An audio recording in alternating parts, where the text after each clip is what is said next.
Hello friends, डल्का मारा और rhus tox के बीच का डिफरेंशिएशन डिस्कस करेंगे। एक्चुअली एक केस मेरे पास था और उसकी जब स्टडी मैं कर रही थी तो मैंने देखा कि बोथ आर वेरी क्लोज,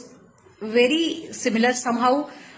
जो ये डैम का सीजन चल रहा है, रेनी सीजन चल रहा है, इसमें दोनों ही रेमेडी को डिफरेंशिएट करना बहुत इंपॉर्टेंट है because they are very close, है ना। बेसिकली अगर देखा जाए तो डल्का मारा की बात कर रही हूँ, वहां पे क्या होता है कि जैसे अभी सीजन है, डैम्प सीजन है,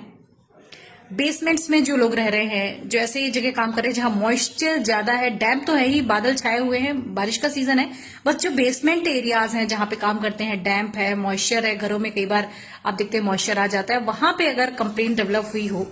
एंड अगर हम इसकी बात करें,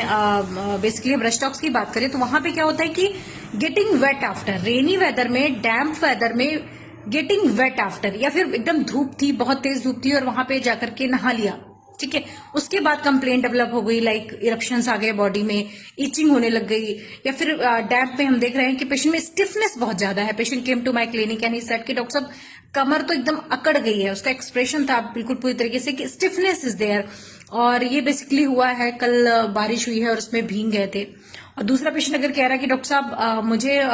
जोड़ों में बहुत दर्द हो रहा है, एक्सट्रीमिटीज में बहुत पेन है, हुआ क्या था कि भीग गए थे और बहुत देर तक ड्राइविंग करनी पड़ी और बहुत ठंडी हवा चल रही थी, और वो जो कोल्डनेस थी, वो जो ठंडा था, उसके बाद से ही कंप्लेंट बढ़ गई। सो डल्का मारा में कोल्ड एग्रावेशन है आफ्टर गेटिंग वेट या फिर डैम्प और रेनी सीजन। यहाँ पे क्या है, नहाने के बाद ठंडी हवा का झोंका से यहाँ पे नहीं है, राइट। यहाँ पे क्या हो रहा है कि पेशेंट ने भीग गया